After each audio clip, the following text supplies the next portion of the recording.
आज हम लोग मनी वर्सेस फिनेंस का फर्क देखेंगे। Most of the students finance और मनी को एक ही मानते हैं, बट वो दोनों एक नहीं है। दोनों में क्लियर कट फर्क है। तो आज ये दोनों का फर्क मैं आपको बताने वाला हूं, एग्जाम्पल्स के साथ बताऊंगा तो आपको क्लियर समझेगा।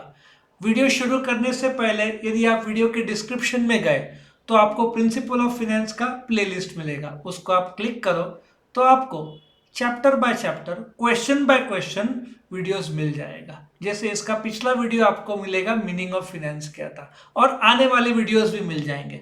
और अपने चैनल सब्सक्राइब किया तो रेगुलर अपडेट्स आपको आते रहेंगे। तो शुरू करते हैं मनी वर्सेस फाइनेंस का। ये नॉलेज के लिए बहुत इंपॉर्टेंट है। Let us understand one thing. Bharat में कितने रुपए के नोट मौजूद है? देखो, 1 रुपए के नोट और कॉइन्स। देखो, मनी क्या है? सिंपल से भाषा में जो मीडियम ऑफ एक्सचेंज के रूप में यूज होता है। जैसे आपको मैंने 100 रुपए दिया, 500 का नोट दिया, वो मीडियम ऑफ एक्सचेंज है। लेकिन मैंने डॉलर दिया तो आप बोलोगे डॉलर मुझ में कहाँ इस्तेमाल करूं। सो मनी डॉलर नहीं है, क्योंकि वो मीडियम ऑफ एक्सचेंज अमेरिका में चलता है। इंडिया में क्या चलता है? रुपीस। सो भारत में 16 लाख करोड़ के नोट है। 1 रुपए के नोट और कॉइन्स गवर्नमेंट ऑफ इंडिया की जवाबदारी है। 2 रुपए के नोट और आगे आरबीआई की जवाबदारी है। और ये पूरा मिलाकर 16 लाख करोड़ है इंडिया में। तो ये जो 16 लाख करोड़ है इंडिया में, ये मनी हुआ। ठीक है, अब हम बिजनेस की बात करते हैं। आप एक स्टार्टअप सोच रहे हो, एक ऐप सोच रहे हो, एक एजुकेशनल ऐप सोच रहे हो। ठीक है, आपके मन में एक बिजनेस का आइडिया आया है। वैसे भी यंगस्टर्स के बीच में आजकल आइडियाज तो बहुत आते हैं। आपके मन में आ रहा है आपको 10 लाख रुपए लगेगा। ये 10 लाख रुपया क्या है? मनी है। ये फिनेंस नहीं है। ये 10 लाख रुपया जो आपको चाहिए, व्हाट इज दैट? मनी। अब आप क्या करते हो? 10 लाख रुपए को 2 भाग में बांटते हो। आप बोलते हो कि भाई 10 लाख मेरे को चाहिए। तो आपके मन में पहला सवाल आता है कि ये पैसा आएगा कहां से। ठीक है, जहां से आएगा 10 लाख, आप बोलते हो सोर्स इसमें से मैं खुद का ओन्ड 6 लाख डालूंगा और बोरोड 4 लाख का कर्जा लूंगा। ये 4 लाख आपका कर्जा हुआ और 6 लाख का ओन्ड हुआ। तो आपने 6 लाख खुद के बैंक से निकाल के पैसे डाले, आपने एसबीआई बैंक से 4 लाख लिया, 10 लाख आ गया ना सोर्स। सो ये 10 लाख रुपया पैसा था, लेकिन कहां से आएगा सोर्स? ये फिनेंस के डोमेन में चला जाता है।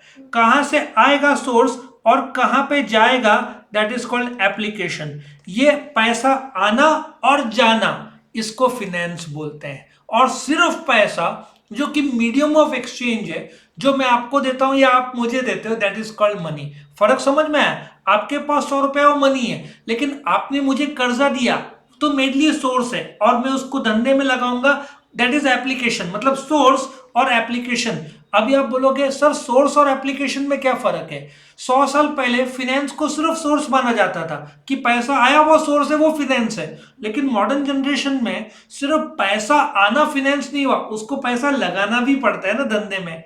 सो दिस पैसा सोर्स कहां से आया और कहां जाएगा? ये 2 जगह जाएगा। कौन कौन से 2 जगह मैं यहाँ पे मार्क कर दूं? एक होता है फिक्स कैपिटल में। फिक्स कैपिटल मतलब आप जैसे कार ले लिया, 10 लाख की कार ली, fixed asset. Investment in fixed asset को फिक्स कैपिटल बोलते हैं। ठीक है, फिक्स कैपिटल। और उस कार को मेंटेनेंस के लिए डे टू डे खर्चा लगेगा, उसको वर्किंग कैपिटल बोलते हैं। सो देखा जाए तो आपका फिक्स कैपिटल कितना हुआ? से 8 लाख की कार और 2 लाख का मेंटेनेंस, मतलब इंश्योरेंस और पेट्रोल और सर्विसिंग सब आ जाएगा। या 9 लाख का फिक्स कार सोचो और 1 लाख का उसका मेंटेनेंस के लिए। क्योंकि आप आईफोन लोगे तो लेकिन आपको रिचार्ज के लिए पैसा लगेगा ना। आपको समझ में आ रहा है? सो आप जब मोबाइल लोगे तो आपको रिचार्ज भी लगेगा। कार लोगे तो पेट्रोल या ड्राइवर या शॉफर जो अपॉइंट किया उसका मेंटेनेंस, कार का सर्विस कराना पड़ता है। सो जब आप कंपनी की भाषा में जब आप स्टार्टअप करते हो, मशीन लिया तो मशीन को चलाने के लिए रॉ मटेरियल, इलेक्ट्रिसिटी, लेबर, ये सब लगेगा ना। अब इसका एग्जांपल ले लो वॉक्सवैगन का। वॉक्सवैगन और स्कॉडा एक ही है। ठीक है, वॉक्सवैगन, स्कॉडा, ऑडी, लैम्बोर्गिनी, ठीक है, पोर्शे, ये सब एक ही ग्रुप में आते हैं कंपनीज। सो इन लोग को पैसा लगेगा।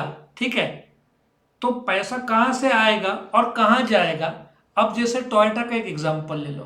टोयोटा 20,000 करोड़ का इन्वेस्टमेंट कर रहा है महाराष्ट्र में। पहले औरंगाबाद बोलते थे, अभी संभाजी नगर बोलते हैं। वो एक इलेक्ट्रिक कार बनाने के लिए एक फैक्ट्री डाल रहा है संभाजीनगर में, अपने बहुत सारे फैक्ट्रीज औरंगाबाद और पूना में है।